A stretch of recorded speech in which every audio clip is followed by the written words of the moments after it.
नमस्कार बंधुरा आशा करছি সকলে খুব ভালো আছো। আজ নিয়ে এসেছি ইন্ডিয়ান আর্মি তরফ থেকে একটা ভালো ভর্তির জব নোটিফিকেশন নিয়ে, যেখানে নার্সিং অ্যাসিস্ট্যান্ট পদে একটা বাম্পার ভর্তি বেরিয়েছে ইন্ডিয়ান আর্মি তরফ থেকে, যেখানে অল ইন্ডিয়া বেসিসে আলাদা আলাদা জেডারও থেকে এই রিক্রুটমেন্ট করা হবে। যেখানে ওয়েস্ট বেঙ্গলের কলকাতা জেডারোর তরফ থেকে রিক্রুটমেন্ট হবে এবং তুমি যদি ওয়েস্ট বেঙ্গলের যে কোনো জেলায় বাস করো না কেন তুমি এই চাকরির জন্য আবেদন করতে পারবে। যেখানে এক্সাম ফি খুব অল্প রাখা হয়েছে, মাত্র 250 টাকা। তাই বন্ধুরা, তোমরা কেউই এই চাকরির অ্যাপ্লাই থেকে পিছিয়ে থাকবে না। তুমি চাইলে অল ইন্ডিয়ার যে কোনো জেডারোতেই, বিহার, বাংলার, উড়িষ্যা, রাজস্থান, ইউপি যে কোনো স্টেট থেকেই তুমি অ্যাপ্লাই করতে পারবে। বন্ধুরা, আমাকে প্রায়ই কল করে জিজ্ঞাসা করছো যে এই এক্সাম প্রসেস কি আছে, ফিজিক্যাল কিভাবে হবে, এক্সাম প্যাটার্ন কি আছে। এক্সাম প্যাটার্ন এবং সিলেকশন প্রসেস খুবই ইজি। আর 5টা যে ইন্ডিয়ান আর্মি রিক্রুটমেন্ট হয় তার থেকে এই নার্সিং অ্যাসিস্ট্যান্ট পদে এক্সামের জন্য সিলেকশন প্রসেস, সিলেবাস এবং এক্সাম প্যাটার্ন খুবই ইজি। কারণ আমার 20 বছরের ইন্ডিয়ান আর্মির যে সার্ভিস, তাতে 5 বছরের নার্সিং অ্যাসিস্ট্যান্ট হিসাবে যে সার্ভিস, সেই অভিজ্ঞতা থেকে আমি বলছি যে এটা একটা ইন্ডিয়ান আর্মির একটা খুব সুন্দর বেহতরিন একটা জব প্রোফাইল, যেখানে তুমি ইন্ডিয়ান আর্মির বর্দি পড়ে ইন্ডিয়ান আর্মির সমস্ত কিছু ফ্যাসিলিটি পাবে। ইন্ডিয়ান আর্মির ডেইলি লাইফ থেকে সম্পূর্ণ আলাদা। এখানে তোমাদেরকে শুধু মিলিটারি হসপিটালে ডাক্তারদেরকে অ্যাসিস্ট করতে হবে। অর্থাৎ তোমরা বুঝতে পারছো যে ওভারঅল যদি দেখো তাহলে ইন্ডিয়ান আর্মির জব, অথচ একটা খুব সুন্দর জব এবং ভালো লাইফ প্রোফাইল একটা জব। এই ভিডিওতে আলোচনা করব যে এই ইন্ডিয়ান আর্মি নার্সিং অ্যাসিস্ট্যান্ট পদের জন্য এলিজিবিলিটি ক্রাইটেরিয়া কি রাখা হয়েছে, এডুকেশন কোয়ালিফিকেশন কি রাখা হয়েছে, এজ লিমিট কত রাখা হয়েছে। তার সঙ্গে জানবো যে ইজি সিলেকশন প্রসেস, সেটা এই ভিডিওতে ডিটেল ডিসকাস করব এবং ফিজিক্যালের এবং এক্সাম প্যাটার্নের তোমাদের সমস্ত কিছু ডিটেলস ডিসকাস করব। এই ভিডিওটি যদি সম্পূর্ণ দেখো তাহলে তোমার সমস্ত কিছু ডাউট জলের মতো ক্লিয়ার হয়ে যাবে। তাই বন্ধুরা, ভিডিওটি শেষ পর্যন্ত দেখবে। স্কিপ করে দেখলে অনেক কিছুই তুমি মিস করে যাবে। যদি তুমি এই 2025-এ একটা গভর্নমেন্ট জব, যেখানে ইন্ডিয়ান আর্মির মতো একটা গভর্নমেন্ট জব পেতে চাও, তাহলে এই ভিডিওটি শেষ পর্যন্ত তোমরা দেখতে থাকো। কারণ এই ভিডিওতে নোটিফিকেশনের ডিটেলস ডিসকাস করব এবং এটা বলে রাখি যে সিলেকশনের ক্ষেত্রে তোমাদের যেখানে কোনো অসুবিধা হবে, আমার হোয়াটসঅ্যাপ নাম্বারে তোমরা মেসেজ করে তার হাল বা সলিউশন তুমি জেনে নিতে পারবে। এছাড়াও আমাকে এই ভিডিওতে কমেন্ট করে তার অ্যান্সার তুমি জেনে নিতে পারবে। চলো বন্ধুরা, আর বেশি দেরি না করে ভিডিওটি ফটাফট শুরু করি। বন্ধুরা, ভিডিওতে যাবার আগে তোমাদের কাছে একটাই রিকোয়েস্ট, যারা এই চ্যানেলে নতুন তারা চ্যানেলটিকে সাবস্ক্রাইব করে পাশে থাকা বেল আইকন প্রেস করে নোটিফিকেশন অন করে দিও।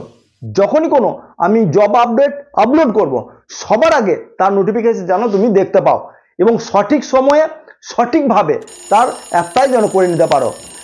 তোমাদের যে স্বপ্ন 2025-এ যে গভর্নমেন্ট জব পাবার, সেই স্বপ্ন যেন তোমাদের পূরণ হয়ে যায়। ভিডিওর মেন পোর্শনে চলে যায়। দেখো, নার্সিং অ্যাসিস্ট্যান্ট এবং সিপাই ফার্মার রিক্রুটমেন্ট 2025। এখানে দেখব যে বন্ধুরা কোন কোন পোস্টের জন্য ভ্যাকেন্সি বের হয়েছে।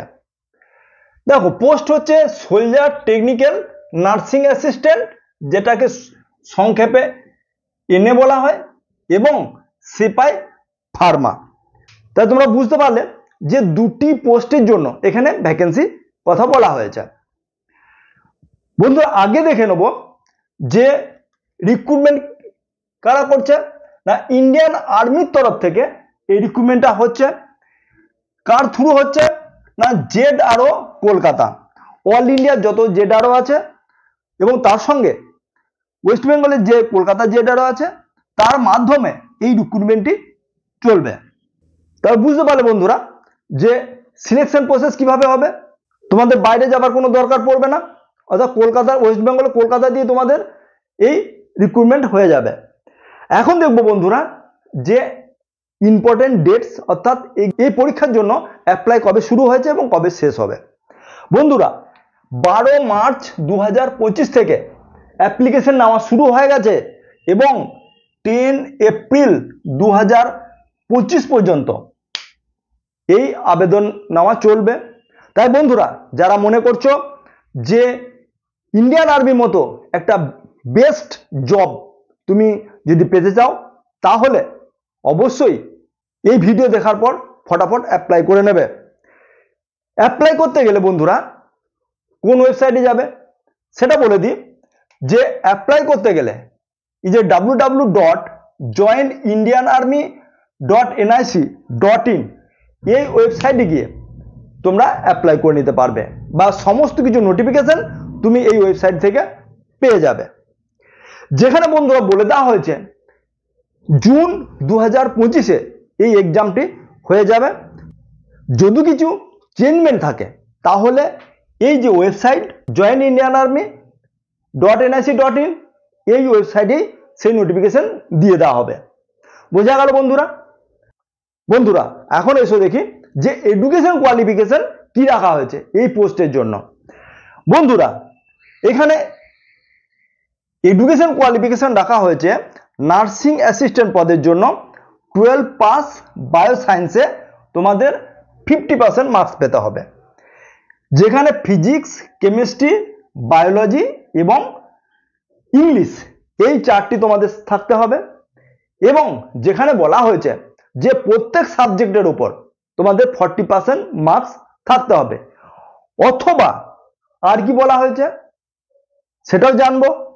এবং তার সঙ্গে এটা দেখছি যে সিপাই ফার্মার পদের জন্য কি কোয়ালিফিকেশন চাওয়া হয়েছে। সিপাই ফার্মার যে পোস্ট রয়েছে সেই পোস্টের জন্য 12 পাস হতে হবে, তার সঙ্গে ডি ফার্ম তে 55% মার্কস তোমাদের পেতে হবে। এখানে সায়েন্সের কথা কিছু বলা নেই, তবে এখানে বলা হয়েছে যে অনলি শুধু 12 পাস হতে হবে এবং তার সঙ্গে ডি ফার্মার তোমাদের 55% মার্কস পেতে হবে, তাহলে তোমরা এই সিপাই ফার্মার যে পোস্ট আছে সেই পোস্টের জন্য তোমরা অ্যাপ্লাই করতে পারবে। বোঝা গেল বন্ধুরা? একবার নোটিফিকেশনে গিয়ে দেখে নেব যে আর কি কি এই ক্রাইটেরিয়া রাখা হয়েছে। 12 পাস সায়েন্স, যেখানে ফিজিক্স, কেমিস্ট্রি, বায়োলজি এবং ইংলিশ, যেখানে মিনিমাম মার্কস তোমাদের 50% আনতে হবে এবং প্রত্যেক সাবজেক্ট উপরে 40% মার্কস তোমাদের পেতে হবে, অথবা যারা 12 পাস কর সায়েন্স, যেখানে ফিজিক্স, কেমিস্ট্রি, বোটানি বা জুওলজি এবং ইংলিশ নিয়ে যারা মিনিমাম 50% মার্কস পেয়েছে এবং যারা প্রত্যেক সাবজেক্ট উপর 40 মার্কস পেয়েছে তারা আবেদন করতে পারবে। বন্ধুরা নেক্সট যে পোস্টটি রয়েছে সেটা হচ্ছে সিপাই ফার্মা, যেখানে 12 পাস থাকতে হবে এবং তার সঙ্গে ডি ফার্ম মিনিমাম 55% তোমাদের মার্কস পেতে হবে, যেখানে রেজিস্ট্রেশন থাকতে হবে স্টেট ফার্মাসি কাউন্সিল অথবা ফার্মাসি কাউন্সিল অফ ইন্ডিয়া, যেখানে ইন্ডিভিজুয়াল কোয়ালিফিকেশন বি। এখন দেখবো বন্ধুরা যে এজ লিমিট কি রাখা হয়েছে। দেখো এখানে এজ লিমিট বলা হয়েছে 17.5 বছর থেকে 23 বছরের মধ্যে নার্সিং অ্যাসিস্ট্যান্ট পদের জন্য 17.5 বছর থেকে 23 বছরের মধ্যে তোমার যদি বয়স হয়ে থাকে তাহলে তুমি অবশ্যই অ্যাপ্লাই করতে পারবে। তোমার একটা মনে হতে পারে স্যার যে ডেট অফ বার্থ কত থেকে কত হলে তোমরা অ্যাপ্লাই করতে পারবে। চলো দেখে নি যে ডেট অফ বার্থ তোমার কত হলে তুমি অ্যাপ্লাই করতে পারবে। এসো দেখো ডেট অফ বার্থ যদি 1/10/2002 থেকে 1/4/2008 মধ্যে যদি ডেট অফ বার্থ হয়ে থাকে, ইউআর, ওবিসি, এসসি, এসটি কিন্তু সবার ক্ষেত্রেই প্রযোজ্য। এখানে কোনো এজ রিল্যাক্সেশনের কথা বা গল্প নেই। তাহলে বন্ধুরা বুঝতে পারেন যে এনএ পোস্টের জন্য ডেট অফ বার্থ কত হবে এবং সিপাই পোস্টের জন্য আলাদা এজ লিমিট রাখা হয়েছে। সেখানে বলা হয়েছে 19 বছর থেকে তোমার বয়স যদি 25 বছরের মধ্যে হয়ে থাকে তাহলে সিপাই ফার্মার জন্য তুমি অ্যাপ্লাই করতে পারবে। যেখানে বলা হয়েছে যে 10/2000 থেকে এপ্রিল 2006 পর্যন্ত তোমার যদি ডেট অফ বার্থ হয়ে থাকে তাহলে তোমরা এই সিপাই ফার্মা পদের জন্য অ্যাপ্লাই করতে পারবে। ক্লিয়ার হয়েছে? Yes sir. এখন দেখবো বন্ধুরা যে এক্সাম ফিজ কত রাখা হয়েছে। আমি আগেই বলেছি যে এক্সাম ফিজ খুব অল্প রাখা হয়েছে, মাত্র 250 টাকা। মাত্র 250 টাকা এক্সাম ফি রাখা হয়েছে, যাতে করে তোমরা সমস্ত ক্যান্ডিডেটরা এই আবেদনটি করে নিতে পারবে। তাই বন্ধুরা যারা ভাবছো যে ইন্ডিয়ান আর্মিতে জব করবে এবং যারা সায়েন্সে 12 বায়োসায়েন্সে 12 পাস করেছো তাদের সবাইকে যে রিকোয়েস্ট করব যে তোমরা এই একটা বেহতরিন একটা খুব ভালো জব, এই জবের জন্য যে অফার তোমরা মিস করবে না। কারণ আমার এক্সপিরিয়েন্স থেকে বলছি যে তোমরা অবশ্যই 100% সবাই তোমরা এই চাকরির জন্য আবেদন করবে। হ্যাঁ, তোমাদের মনে যে ডাউটটা ছিল যে ফিজিক্যাল আগে হবে না রিটেন পরীক্ষা আগে হবে, ফিজিক্যালের স্ট্যান্ডার্ড কি হবে, কি কি করতে হবে এবং তার সঙ্গে যে এক্সাম প্যাটার্ন, সেই এক্সাম প্যাটার্নে কি ধরনের এক্সাম হয়, সমস্ত কিছু ডাউট তোমাদের কাছে ক্লিয়ার করে দেবো। চলো দেখি এখন যে ফিজিক্যাল স্ট্যান্ডার্ড কি রাখা হয়েছে। দেখো ফিজিক্যাল স্ট্যান্ডার্ড যেখানে ফোর্স জব অর্থাৎ ইন্ডিয়ান আর্মির জব, সেখানে তোমাদের চেস্ট হাইট আগে মাপা হবে। দেখো এখানে যারা ওয়েস্ট বেঙ্গল স্টুডেন্ট তাদের জন্য হাইট কত লাগবে, মিনিমাম হাইট হচ্ছে 169 সেন্টিমিটার। ইউআর, ওবিসি এবং এসসি পদের এসসি যারা ক্যান্ডিডেট তাদের জন্য চেস্ট কত লাগবে, 80 সেন্টিমিটার চেস্ট লাগবে এবং 162 সেন্টিমিটার যারা এসটি ক্যান্ডিডেট তাদের হাইট লাগবে 162 সেন্টিমিটার এবং চেস্ট হচ্ছে তাদের জন্য 77 সেন্টিমিটার। এবং এখানে বলা হয়েছে যে 157 সেন্টিমিটার অর্থাৎ নর্থ ইস্ট রিজিয়ন, যেখানে সিকিম, আমাদের ওয়েস্ট বেঙ্গলের ক্ষেত্রে দার্জিলিং বা হিমালয় যে স্টেটগুলো রয়েছে তাদের জন্য, এবং সিকিম, মণিপুর এসব যে নর্থ ইস্ট যে রাজ্যের যে স্টেটগুলো রয়েছে তাদের জন্য যে ক্যান্ডিডেট তাদের 157 সেন্টিমিটার এবং হাইট এবং চেস্ট লাগবে 77 সেন্টিমিটার। তাহলে বন্ধুরা বোঝা গেল যে ফিজিক্যাল স্ট্যান্ডার্ডটা কি। তাহলে একটা ডাউট রয়ে গেছে যে এখানে যে কাস্ট এবং ক্যাটাগরিতে এখানে কি হাইট চেস্টের রিল্যাক্সেশন আছে? হ্যাঁ আছে, বলে দিচ্ছি কাদের আছে। যে রিল্যাক্সেশন পাবে তারা যারা স্পোর্টসম্যান, তাদের জন্য হাইট, চেস্ট এবং ওয়েটের রিল্যাক্সেশন আছে। কত রিল্যাক্সেশন আছে সে চলো আমরা দেখে নেবো একবার যে কত রিল্যাক্সেশন বলা হয়েছে। এখন দেখব যে রানিং আর কি কি ফিজিক্যাল যে গ্রাউন্ড হবে, সেই গ্রাউন্ডে যেখানে রানিং হচ্ছে সব থেকে একটা আমাদের হেডেক ব্যাপার, কারণ রানিং নাম শুনলেই আমাদের পসিনা বেরোতে থাকে অর্থাৎ মাথা ঘামতে থাকে। সেই রানিংটা কি হয়েছে বন্ধুরা, তোমাদের কাছে রানিংটা খুব ইজি করে দেওয়া হয়েছে। কিরকম ইজি করেছে দেখো, এখানে 1600 মিটার রানিং করতে হবে, সবাইকে 1600 মিটার রানিং করতে হবে, যেখানে 5 মিনিট 45 সেকেন্ড সময় দেওয়া ছিল আগে, এখন এবছর থেকে সময় বাড়িয়ে করেছে 6 মিনিট 15 সেকেন্ড। বন্ধুরা 6 মিনিট 15 সেকেন্ডে 1600 মিটার রানিং তোমরা পায়ে হেঁটেও পাস করে যাবে। তাই তোমাদের রানিং যে একটা টেনশন ছিল সেটা দূর হয়ে গেছে। হয়েছে কি হয়নি? আর কি করতে হবে, বিম দেখো বিম জিনিসটা কি সেটা আমি তোমাদেরকে এখানে ফটোতে দেখাচ্ছি যে বিম কিভাবে করতে হবে। বিম জিনিসটা হচ্ছে যেটাকে চিনাপো বলা হয়, সেটা আমি ফটোতে দেখিয়ে দিচ্ছি।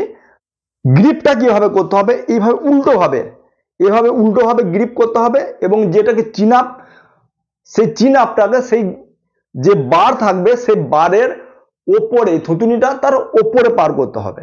মিনিমাম কটা রাখা হয়েছে? 6টা তোমাদের মিনিমাম করতে হবে। 6টা তুমি যদি করতে পারো তাতেই তুমি পাস করে যাবে।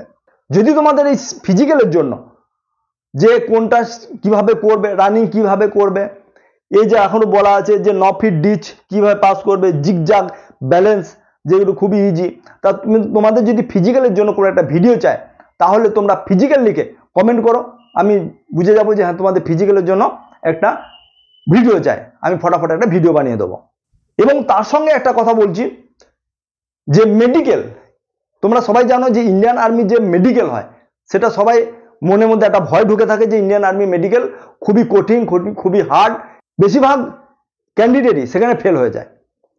তাই তোমরা মেডিকেলের জন্য কিভাবে মেডিকেল হয় এবং কোথায় যদি মেডিকেলের জন্য কোনো অসুবিধা থেকে থাকে, কোথায় গেলে তার তুমি হাল পাবে, তার সলিউশন পাবে, তাহলে তোমরা ফটাফট মেডিকেল লিখে কমেন্ট বক্সে পাঠাও, তাহলে আমি বুঝে যাব যে মেডিকেলের জন্য তোমরা একটা ভিডিও চাই। আমি একটা মেডিকেলের জন্য ডিটেলস ভিডিও আমি বানাবো, কারণ রেলওয়ে গ্রুপ ডিতে একটা মেডিকেলের জন্য ডিটেলস একটা ভিডিও আছে এবং এই ইন্ডিয়ান আর্মির জন্য একটা ভিডিও, যে ইন্ডিয়া সত্যিকারেই ইন্ডিয়ান আর্মির যে মেডিকেল হয় এখানে খুবই টাফ মেডিকেলই হয়। যে রিক্রুটমেন্ট বোর্ড থাকে, বোর্ডের যে ডক্টর বা নার্সিং অ্যাসিস্ট্যান্ট যারা মেডিকেল করেন তাদের বিহেভিয়ার সত্যি এটা ক্রুড টাইপের। এখন দেখবো বন্ধুরা যে বোনাস মার্ক কি রাখা হয়েছে। এখানে বলা হয়েছে যে যারা মিলিটারিতে সার্ভিস করছে তাদের সন, যারা মিলিটারি সার্ভিস করে এক্স সার্ভিসম্যান আছে তাদের বাচ্চারা, এবং ওয়ারে নিহত হয়ে গেছে সে তাদের বাচ্চারা, এবং যারা এক্স সার্ভিসম্যান যে সার্ভিস করে গেছে এবং রিটায়ার্ডের পর মারা গেছে তাদের যদি বাচ্চা থেকে থাকে, তার সঙ্গে যারা পোস্টম্যান তাদের জন্য, এবং যারা এনসিসি সার্টিফিকেট পেয়েছে, বিভিন্ন এবিসি যে এনসিসি সার্টিফিকেট হয় তাদের যদি এনসিসি সার্টিফিকেট থেকে থাকে তাদের জন্য বলা হয়েছে যে বোনাস মার্কস দেওয়া হবে। চলো আমরা দেখে নেবো যে কারা কত বোনাস মার্ক পাবে। এখন দেখবো বন্ধুরা যে বোনাস মার্কস কাদের কাদের দেওয়া হবে। যদি সন অফ সার্ভিসম্যান এবং son of ex serviceman, son of যদি ওয়ার উইডো এবং সন অফ যদি উইডো যদি হয়ে থাকে, মানে অর্থাৎ যারা সার্ভিস করছে এবং তাদের সন, বা এক্স সার্ভিসম্যানদের সন, এবং যারা উইথড্র পাচ্ছেন তাদের সন যদি যদি বাচ্চা হয়ে থাকে তাহলে তাদের জন্য এক্সট্রা 20 মার্কস দেওয়া হবে। যেখানে টোটাল মার্কস যেখানে দেওয়া হয়েছে 200 মার্কস, তাদের মধ্যে 20 মার্কস যে আছে সেটা তোমাদের দেওয়া হবে এক্সট্রা। এবং স্পোর্টসম্যান যারা আছে তারা যদি ইন্টারন্যাশনাল লেভেলে স্পোর্টস খেলে থাকে তাহলে তাদের জন্য 20 মার্কস দেওয়া হবে। যদি কোনো জুনিয়র ন্যাশনাল লেভেল খেলে থাকে তাদের জন্য 15 মার্কস, এবং কলেজ বা ইউনিভার্সিটিতে যদি খেলে থাকে তাদের জন্য 10 মার্কস দেবে। এবং যারা ন্যাশনাল খেলো ইন্ডিয়াতে যারা পার্টিসিপেট করবে তাদের জন্য 10 মার্কস দেওয়া আছে। এবং এখন দেখবো বন্ধুরা সিলেকশন প্রসেস কি আছে। এখানে বলা হয়েছে যে সিলেকশন প্রসেস হবে দুটি ফেজে। ফেজ নাম্বার 1 যেখানে সিইই অর্থাৎ কমন এন্ট্রান্স এক্সাম, যেটা সিবিটি টেস্ট হবে, 50 মার্ক অথবা 100 মার্কসের কোশ্চেন হবে। এবং ফেজ 2তে ফিজিক্যাল হবে, অর্থাৎ মাপঝোঁক এবং তোমাদের রানিং বাকি যেগুলি মাঠে হয় সেগুলি হবে। তাহলে বোঝা গেল বন্ধুরা? তোমরা যদি বুঝতে পেরেছ তাহলে কমেন্টে ইয়েস লিখে ফটাফট যে হ্যাঁ, তাহলে আমি বুঝবো যে তোমরা বুঝতে পেরে গেছো। বেশ, ঠিক আছে, তোমরা বুঝতে পেরে গেছো। এখন দেখবো যে কিছু এফএকিউ রেখেছি। কি কি এফএকিউ আছে, কারণ ভিডিওতে বলাই হয়নি যে কারা অ্যাপ্লাই করতে পারবে। তাহলে হু ক্যান অ্যাপ্লাই, কারা কারা অ্যাপ্লাই করতে পারবে। তাহলে বন্ধুরা তোমাদের বলেছি যে 12 পাস করে বা 12-এ বায়োসায়েন্স নিয়ে পড়াশোনা করছো বা 12 পাস আউট হয়ে গেছো বায়োসায়েন্স নিয়ে, তারা শুধুমাত্র মেল ক্যান্ডিডেটই এই নার্সিং অ্যাসিস্ট্যান্ট পদের জন্য অ্যাপ্লাই করতে পারবে। তবে তোমাদের কাছে একটা কথা বলে রাখি যে নার্সিং অ্যাসিস্ট্যান্ট পদ এবং এমএনএস যে হয় তার সঙ্গে তোমরা কোরিলেট করবে না, কারণ যে ওয়ার্ড রাখা হয়েছে নার্সিং অ্যাসিস্ট্যান্ট এবং এমএনএস দুটি কিন্তু কাজ প্রায় সেম, কিন্তু পোস্ট দুটি আলাদা এবং তাদের সিলেকশন প্রসেসও সম্পূর্ণ আলাদা। যেখানে নার্সিং অ্যাসিস্ট্যান্টরা শুধুমাত্র মেল ক্যান্ডিডেট হয় এবং এমএনএস জন্য শুধুমাত্র গার্লস ক্যান্ডিডেটই অ্যাপ্লাই করতে পারে। তাহলে বন্ধুরা বোঝা গেল যে পোস্ট আছে তা সম্পূর্ণ আলাদা। তাহলে তোমরা বুঝতে পেরেছো? Yes sir. দ্বিতীয় কোশ্চেন আছে যে জব প্রোফাইল কি আছে, অর্থাৎ তোমাদের কি কাজ করতে হবে, নার্সিং অ্যাসিস্ট্যান্ট কি কাজ করতে হবে।